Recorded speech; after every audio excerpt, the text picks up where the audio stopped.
Conheça para crer e creia para viver. O Evangelho do apóstolo João é sobre isto.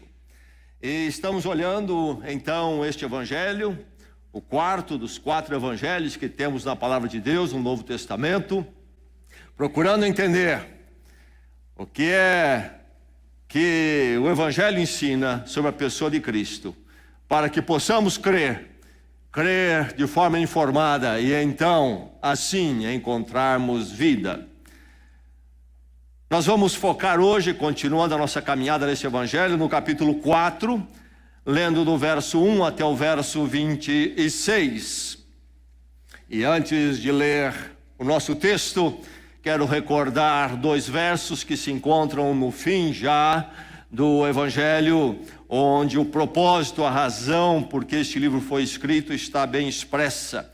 Lá no capítulo 20, versos 30 e 31 dizem: Jesus realizou na presença dos seus discípulos muitos outros sinais miraculosos que não estão registrados neste livro, mas esses foram escritos para que vocês creiam que Jesus é o Cristo, o Filho de Deus, e crendo tenham vida em seu nome.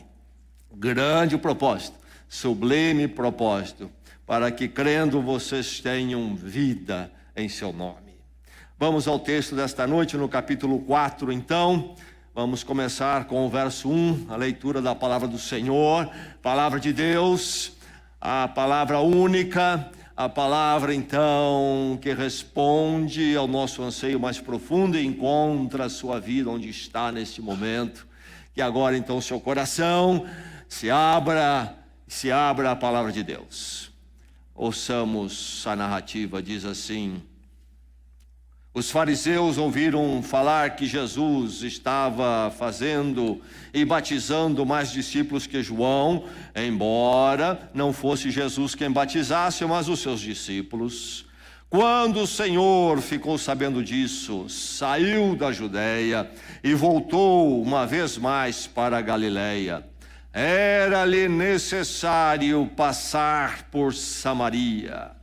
Assim chegou a uma cidade de Samaria, chamada Sicar, perto das terras que Jacó dera a seu filho José. Havia ali o poço de Jacó. Jesus, cansado da viagem, sentou-se à beira do poço. Isso se deu por volta do meio-dia. Nisso veio uma mulher samaritana tirar água. Disse-lhe Jesus: dê-me um pouco de água. Os seus discípulos tinham ido à cidade comprar comida. A mulher samaritana lhe perguntou: como o Senhor, sendo judeu, pede a mim, uma samaritana, água para beber? Pois os judeus não se dão bem com os samaritanos. Jesus lhe respondeu: se você conhecesse o dom de Deus e quem lhe está pedindo água, você lhe teria pedido e ele lhe teria dado água viva. Disse a mulher: o Senhor não tem com o que tirar água e o poço é fundo. Onde pode conseguir essa água viva?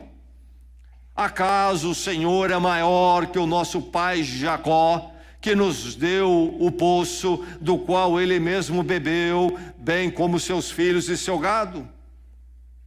Jesus respondeu: quem beber desta água terá sede outra vez, mas quem beber da água que eu lhe der nunca mais terá sede.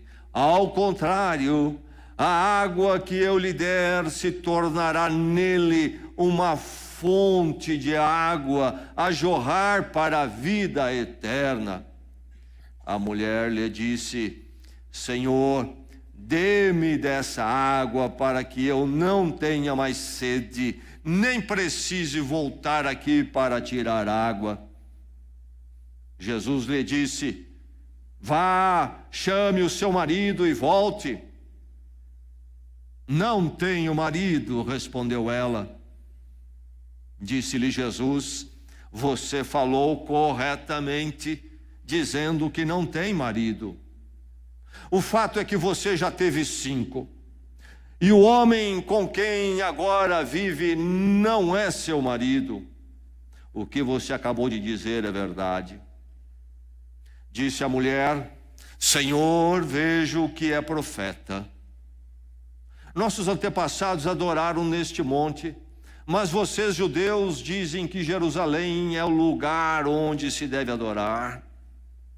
Jesus declarou: creia em mim, mulher, está próxima a hora em que vocês não adorarão o Pai, nem neste monte, nem em Jerusalém.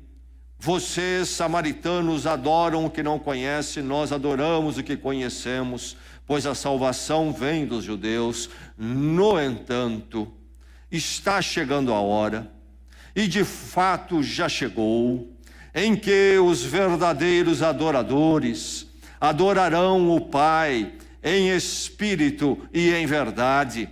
São estes os adoradores que o Pai procura. Deus é espírito, e é necessário que os seus adoradores o adorem em espírito e em verdade.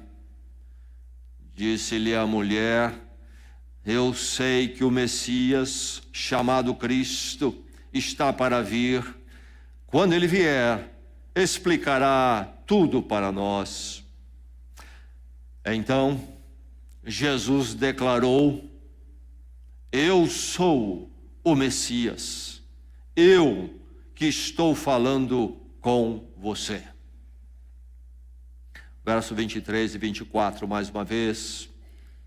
No entanto, está chegando a hora, e de fato já chegou, em que os verdadeiros adoradores adorarão o Pai em espírito e em verdade. São estes os adoradores que o Pai procura. Deus é espírito, e é necessário que os seus adoradores o adorem em espírito e em verdade.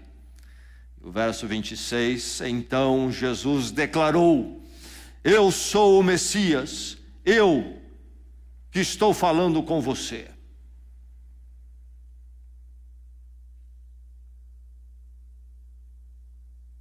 Hanunã é um dos deuses entre os milhões de deuses que os hindus, o povo da Índia, na religião hinduísta, cultua.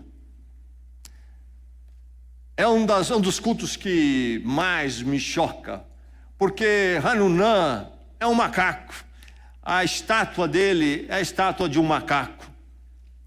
E é um dos cultos mais populares na Índia. O culto a Hanunã, o deus macaco, ou a manifestação da divindade, conforme ou dependendo da explicação que vier do entendimento lá do hinduísmo.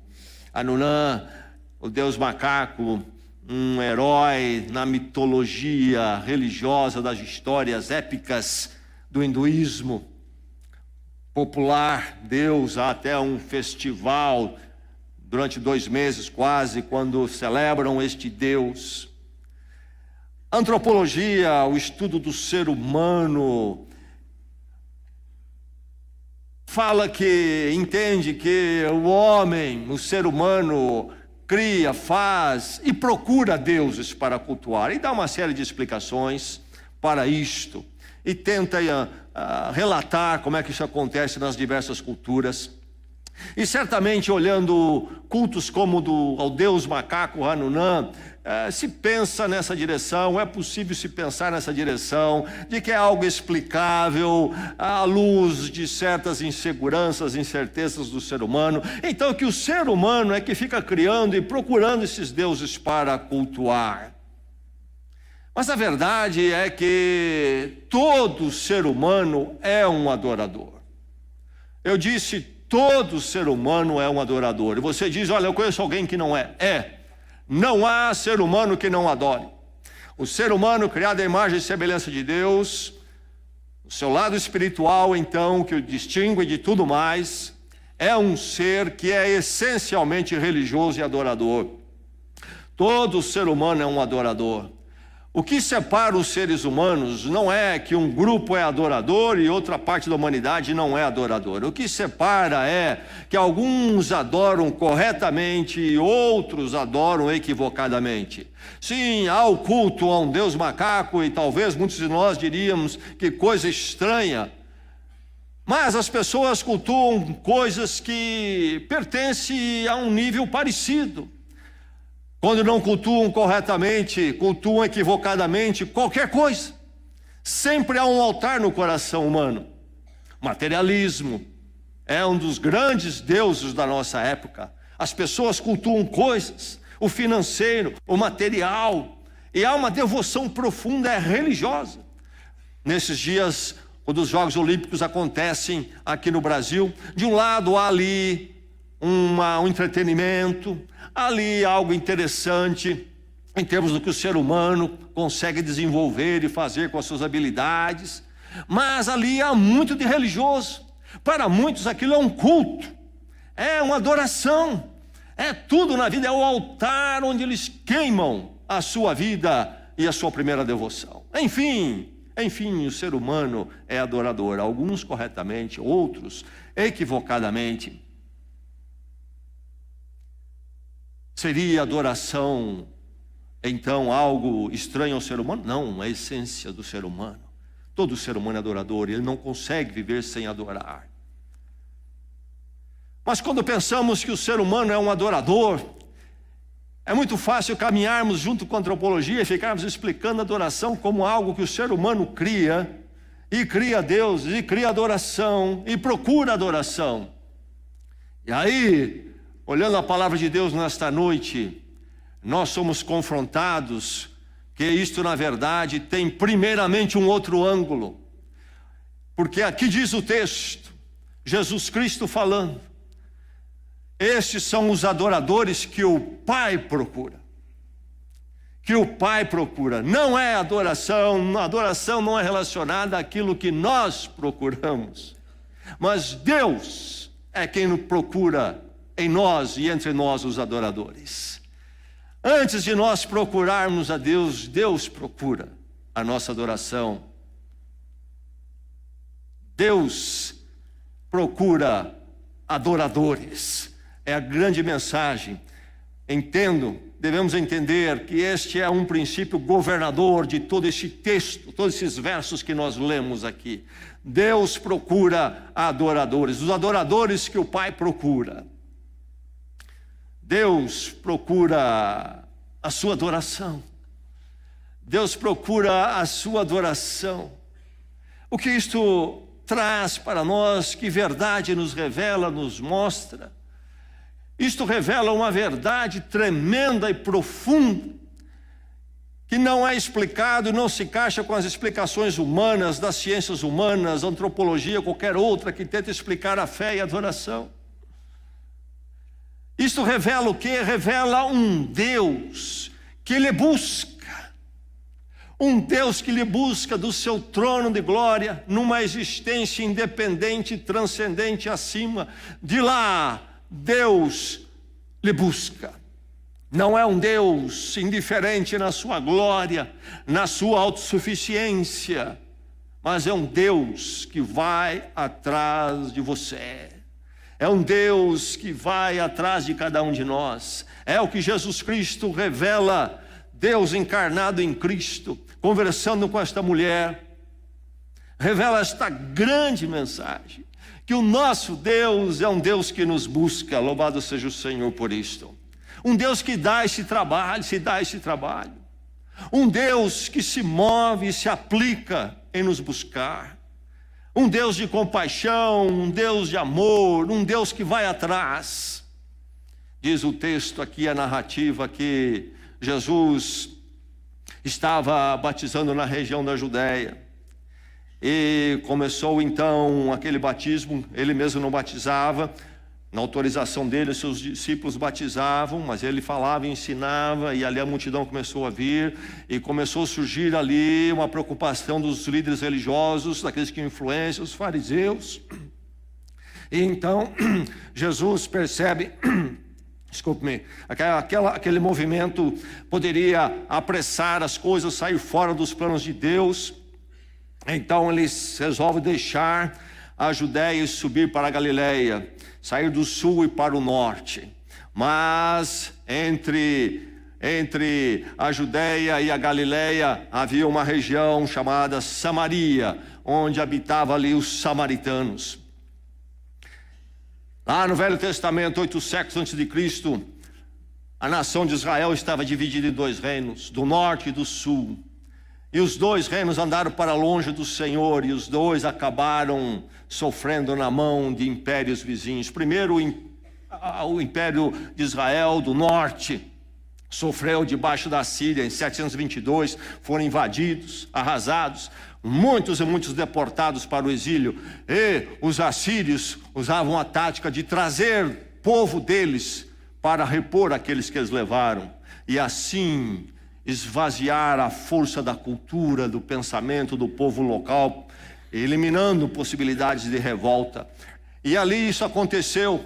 O reino do sul de Israel também depois foi derrotado e invadido pelos babilônicos, quando os assírios caíram.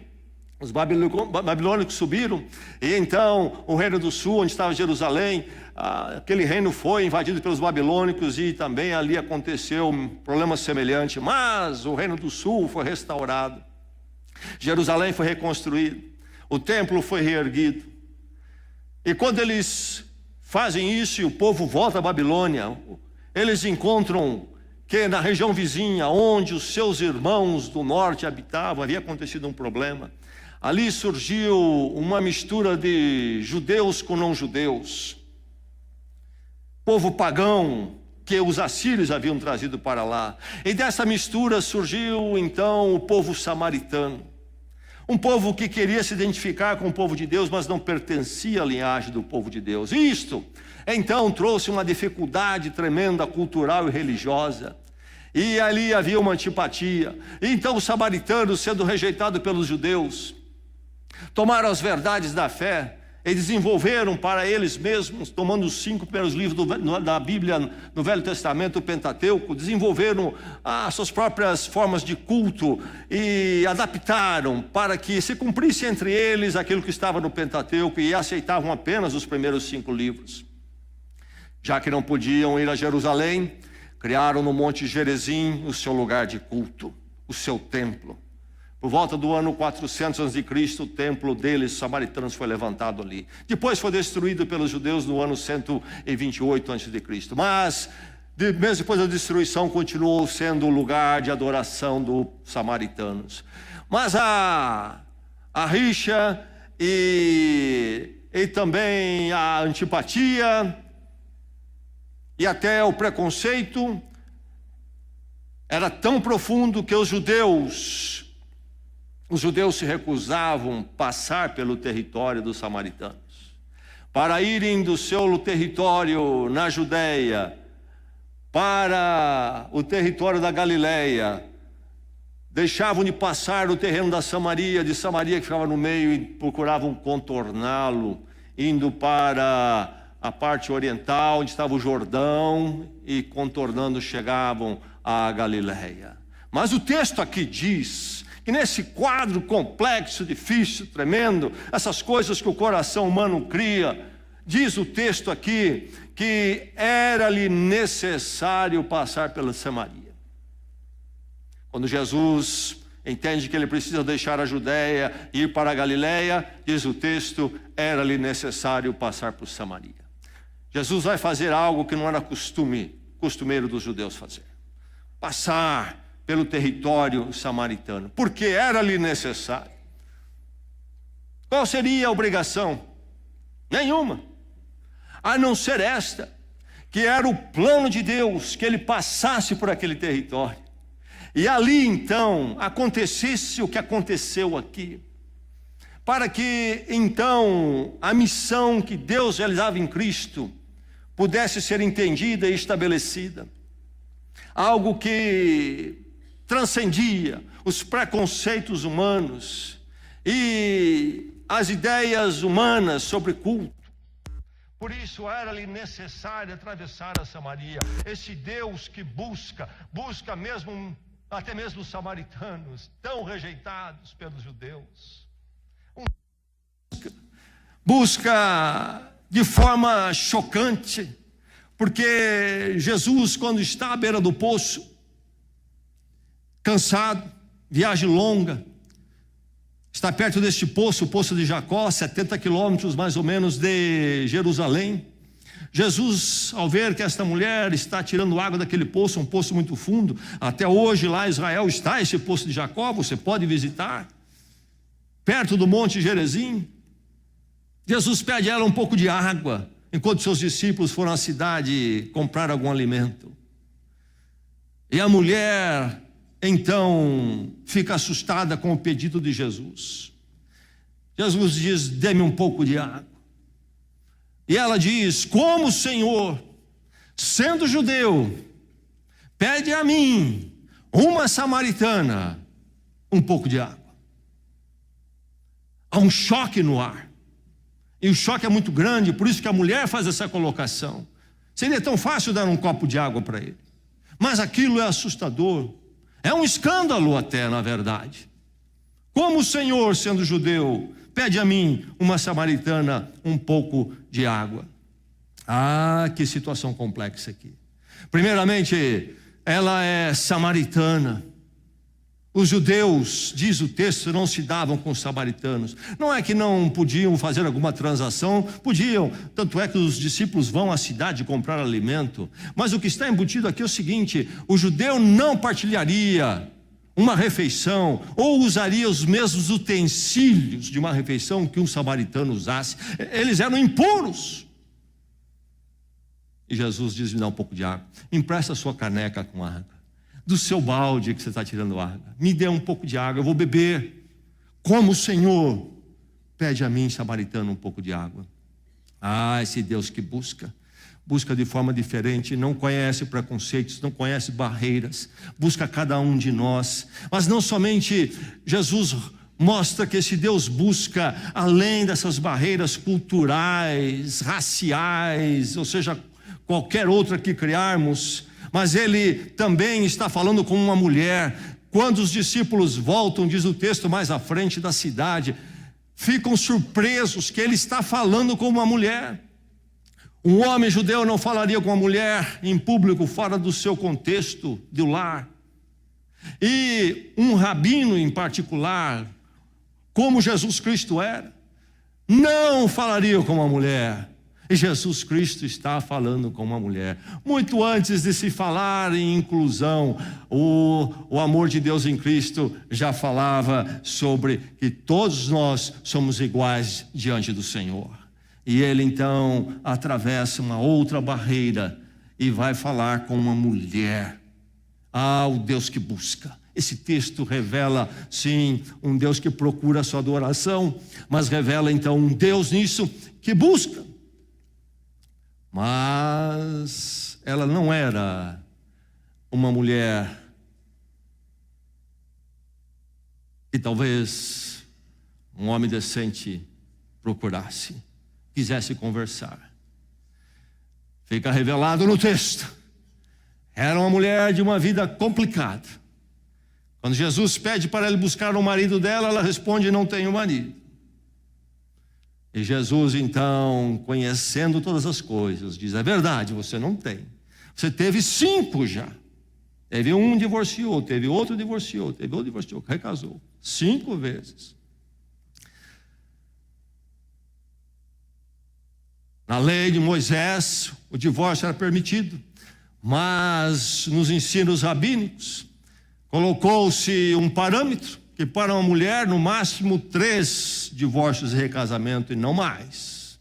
Essa mulher tinha 5. 5 divórcios e recasamento. Chegou perto da Elizabeth Taylor.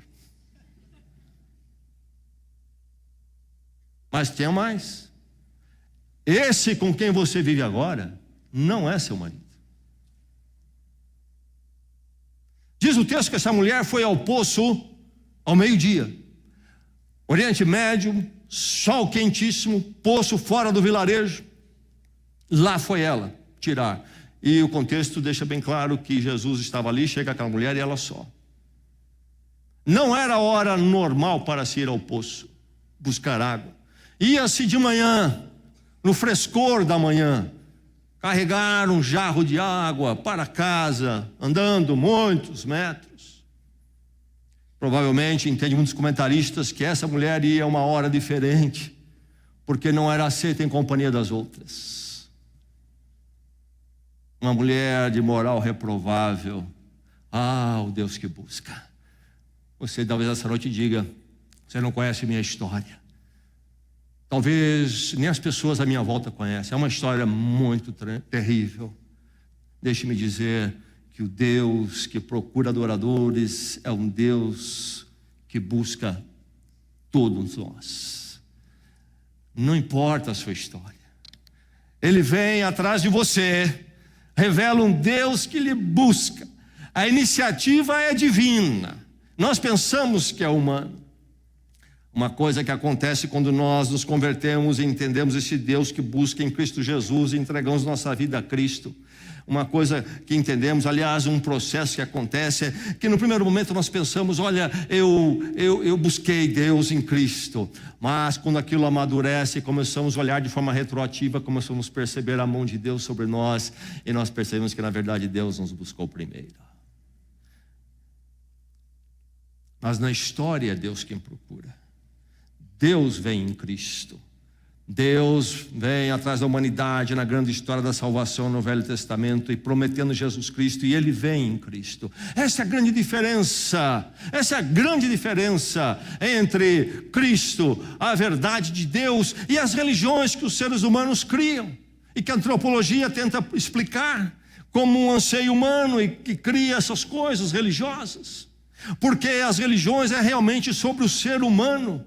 Criar e tentar encontrar a resposta do transcendental em alguma forma. Todas as religiões fazem isto. Isto é um exercício humano, é um esforço humano, é uma iniciativa humana. Mas o Evangelho vem dizer que toda essa iniciativa humana é infrutífera em si mesma, e que o Evangelho, Deus revelado nas Escrituras, é aquele Deus que se move, e Ele vem ao nosso encontro, porque só esse caminho é possível. Nenhum de nós pode, pelo seu esforço, seus méritos e o seu poder humano, chegar à presença de Deus. Deus precisa vir a nós, e Ele veio em Cristo. Louvado seja o Senhor. Deus procurar sua adoração revela um Deus que lhe busca o ser humano na história. Ele procura, Ele chama, Ele persegue, um amor que nos persegue até que nós não conseguimos fugir mais e nos entregamos. Os adoradores que o Pai procura. Os adoradores que o Pai procura, Deus procurar sua adoração é um fato. Mas que tipo de adoração? Que tipo de adoração? Qualquer uma? O que está por aí? Aliás, o que é adorar? Deus procurar a sua adoração exige uma adoração simplesmente genuína. Exige uma adoração genuína. Há muita adoração por aí, mas não a genuína. Jesus Cristo fala 2 vezes, versos 23 e 24, que é preciso adorar em espírito e em verdade. Em espírito e em verdade. Somente aí é que há a adoração genuína, a que Deus procura.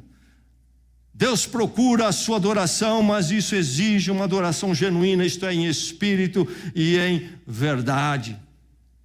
Em espírito, é preciso que seja uma adoração que vá além de atos exteriores, vá além de simplesmente cumprir-se rituais, de forma mecânica, automática, porque eu fui ensinado, porque eu acho que dessa forma eu vou de alguma maneira manipular o divino. É preciso cultuar não pela tradição, foi assim que eu aprendi, sempre cultuei, e muito menos cultuar pela conveniência. Estou precisando de alguma coisa, deixei alguma religião, deixei uma igreja, deixei a igreja batista porque eu preciso quebrar o galho aí de alguma coisa na minha vida. Não é o cultuar em espírito. O que é cultuar em espírito é realmente o cultuar no meu íntimo, com o centro do meu ser, com tudo que eu sou primeiramente. Há sim expressões exteriores, mas elas devem emanar de um culto lá dentro, onde Deus é realmente o Deus da minha vida. É um adorar então sincero, é um adorar real, é o adorar no Espírito. Mas Jesus disse que não somente o Espírito, mas em verdade. Não é a adoração que nós montamos. Vamos montar uma religião porque há um anseio aqui em nós, somos seres adoradores, não tem jeito. Vamos achar um jeito de adorar, vamos inventar alguma coisa, vamos criar. Não, é em verdade, é preciso ser corretamente. A adoração genuína há de ser em espírito e ser em verdade, isto é, corretamente. É preciso ser de acordo com a revelação de Deus. Deus é quem vai nos dizer como podemos cultuar, adorá-lo e de que forma. E onde há possibilidade. Por isso Jesus vai dizer, nós judeus falamos do que sabemos, porque é na história de levantar do povo de Israel, que é nos revelado o Deus verdadeiro e como cultuá-lo, e isto vai culminar em Jesus Cristo, o pico de toda essa obra, essa revelação, essa verdade de Deus. É preciso ser conforme a palavra, é preciso ser conforme a revelação, corretamente em espírito e em verdade. Deus procura a sua adoração. Esse procurar exige a sua adoração genuína. A mulher tinha uma preocupação sobre onde. É aqui no Monte Gerizim, conforme nossos pais samaritanos disseram, estabeleceram o Monte Gerizim, substituindo lá o Monte Sião, onde estava o templo em Jerusalém, porque vocês judeus não aceitaram a gente lá. É aqui no Monte Gerizim? Ou é lá em Jerusalém, conforme vocês, judeus, dizem? E aí está uma rixa religiosa. A ideia da mulher samaritana sobre adoração tinha tudo a ver com o onde, o lugar. E Jesus diz que não tem nada a ver com onde, mas com o como. Nem aqui no Monte Gerizim, nem lá, mas em espírito e em verdade. Está Deus aqui neste prédio? De jeito nenhum. Haverá de estar na sua igreja, se ela adora em espírito e em verdade. Não uma questão da tradição. A mulher está preocupada sobre o que os pais ensinaram. A preocupação com a tradição. A questão de local, a nossa tradição ensina assim, minha tradição sempre ensinou assim. Não é uma questão da tradição, mas da revelação. Deus procura a sua adoração. O Deus que procura a sua adoração exige a sua adoração genuína. Mas o que implica isto? O que é se tornar um adorador genuíno? Como se tornar um adorador genuíno? O que muda se genuinamente adoro a Deus? Qual a implicação, o impacto disso na minha vida? Deus procura a sua adoração, sim, mas isso passa pelo expor da sua carência. Esta mulher tinha duas carências, duas que são comuns a todos nós. Primeiro, o anseio por Deus. Ela tinha esse anseio. Tanto é que ela traz a questão teológica, cultural, sobre onde cultuar. Um anseio por Deus. Este é um anseio que está em todo ser humano, por isso que todo ser humano há de construir o seu altar, há de adorar algo. Há um anseio. Ele haverá de adorar muitas vezes de forma equivocada. Por quê? Porque há este anseio. Não vai embora. É preciso me entregar a algo, fazer de algo a razão da minha existência. Onde cultuar? O anseio por Deus está ali nesta mulher. E ela quer conhecer a resposta, e ela diz: o Messias, quando chegar, vai nos explicar todas as coisas. E há a questão aqui da sede. que Jesus levanta, a sede pela água viva. Há em todos nós este anseio por Deus. E se nós não direcionarmos a nossa adoração de forma correta, genuína, na verdade, em espírito, nós haveremos de direcionar isso para o lugar errado, porque este anseio está em nós. O anseio por Deus, pelo transcendente, só Ele pode satisfazer o nosso íntimo e o nosso espírito. Jesus fala sobre a água viva que nós precisamos e carecemos. A mulher, ao ouvir isso, diz: Senhor, dê-me dessa água. Dê-me dessa água. Jesus fala da água física, para levar esta mulher, a partir da água física, a entender o anseio mais profundo dela, que não é o físico, mas o espiritual. E então ele faz a mudança para a água viva. O que é água viva? Para eles era a água corrente, a água que jorra, não é água como num poço de um tanque. E era sempre usado, era muito usado para falar da presença de Deus.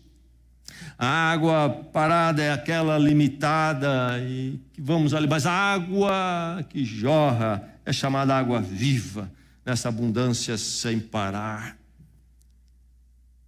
E Jesus está levando esta mulher a entender a sua necessidade mais profunda. Há a necessidade da água física material, mas há uma necessidade maior, que precisa de uma água especial, que é a necessidade espiritual, o vazio dentro de cada um de nós, a necessidade de encontrar aquele que merece a nossa primeira devoção, a nossa adoração. A mulher pede: dá-me desta água. E aqui está o grande truque que tantas vezes engana o coração humano: a tentativa de saciar a sede espiritual com o material. A tentativa de saciar o meu anseio por Deus com mais isso e mais aquilo. Não vamos ao Poço de Jacó, mas vamos ao shopping center. Não vamos ao Poço de Jacó, mas vamos àquela festa, aquele programa, aquelas férias, aquela viagem. Lamentável momento, triste, quando o ser humano pensa que algo físico, passageiro, qualquer experiência deste mundo, qualquer posse deste mundo possa responder ao anseio mais profundo da adoração a Deus. Só água viva. Só água viva que Jesus Cristo pode nos dar. É verdade que temos as nossas necessidades materiais. É verdade que haveremos de ir aos poços buscar água. Mas nunca venhamos a pensar que qualquer poço e qualquer água deste mundo pode nos saciar no nosso anseio mais íntimo, no anseio espiritual. Só Deus pode fazer, só Ele é a água viva. Deus procura a sua adoração. Ela passa pela sua carência, a sua necessidade de Deus, mas porque justamente você está nessa necessidade de Deus, entrega caminhos confusos aos seus próprios caminhos, há outra carência: seus fracassos. Quando Jesus começa a falar da água e a mulher então faz as suas colocações, ele entra com uma orientação para ela que parece que ele está mudando completamente de assunto, mas tem tudo a ver. Ele diz a ela: vai, chama o seu marido e volte aqui. Vai buscar seu marido, vá, chame.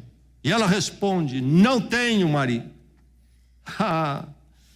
Jesus diz: você respondeu corretamente. E nós respondemos corretamente. Nós sabemos trabalhar com as palavras. Nós sabemos concatenar a verdade de uma forma que nos proteja, mantê-la dentro dos limites, que não altera os nossos caminhos. Não tenho marido. Ela mentiu? Não mentiu, não tinha. Teve 5, mas estava divorciada, não há marido. Alguns pensam que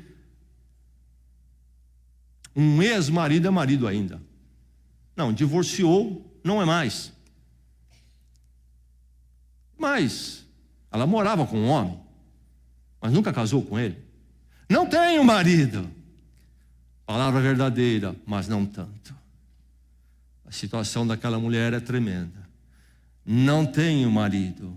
Você disse a verdade, porque você já teve 5. Sua história é triste, uma história marcada pelos fracassos.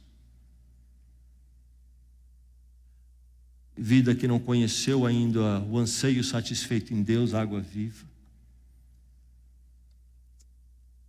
E agora você mora com o que não é seu marido. Que hora difícil para aquela mulher, quando é exposta a sua fraqueza, suas faltas, seus fracassos. Mas que hora abençoada quando isso acontece conosco.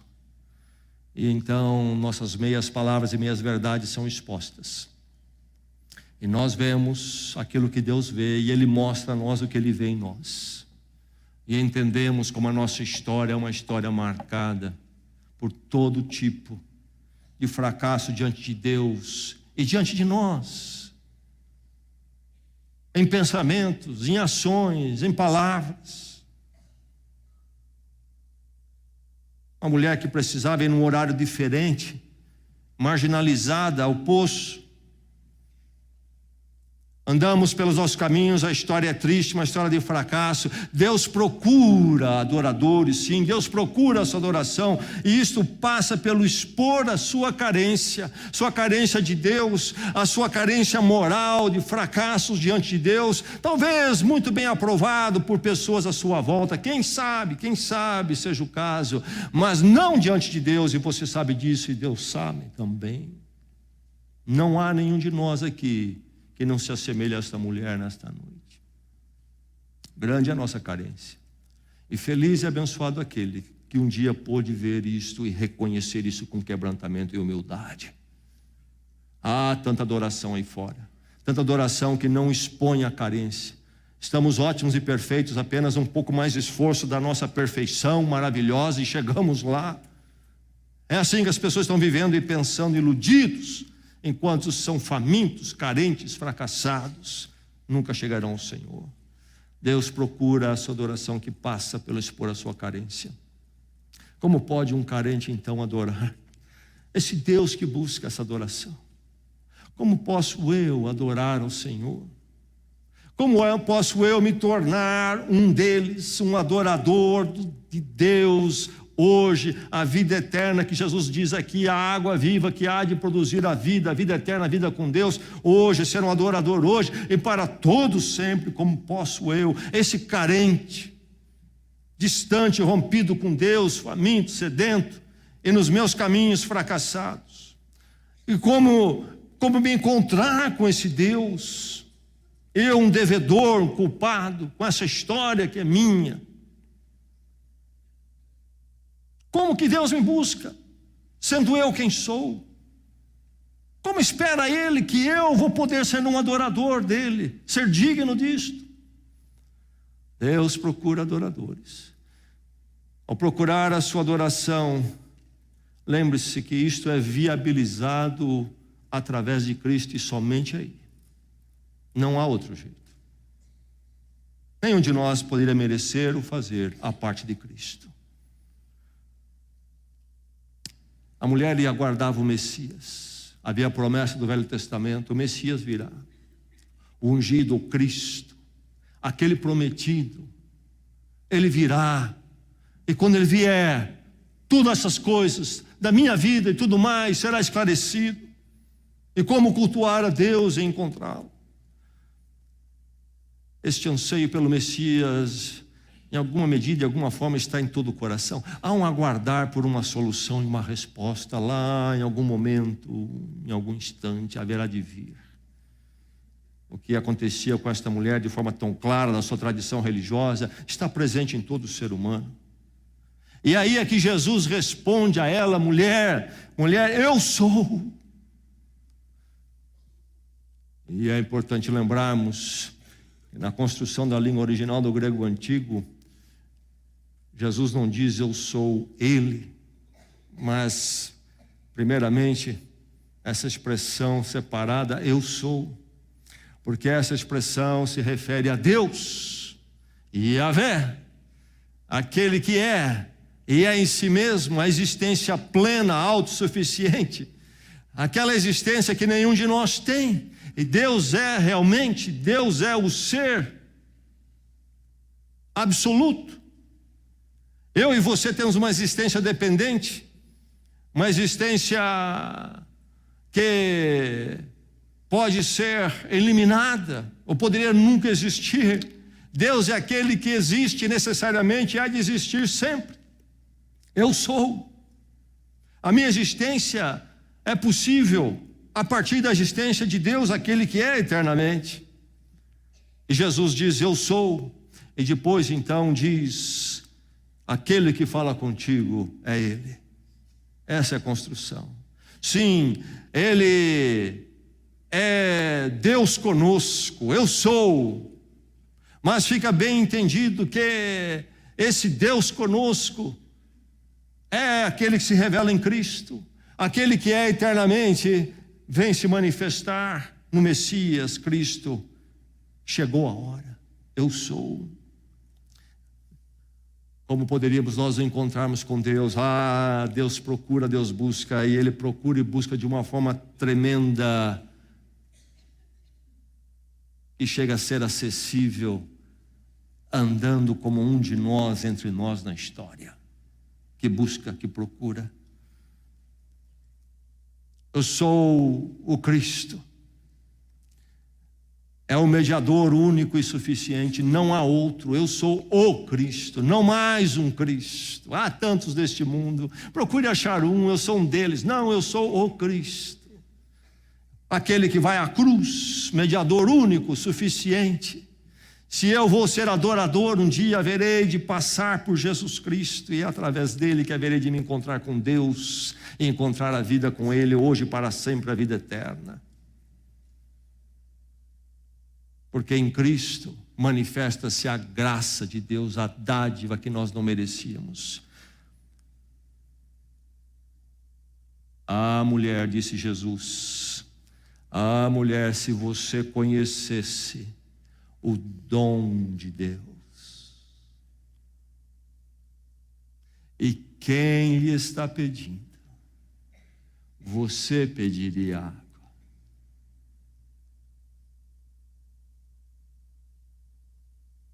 Você conhece o dom de Deus? Dom, que palavra é essa?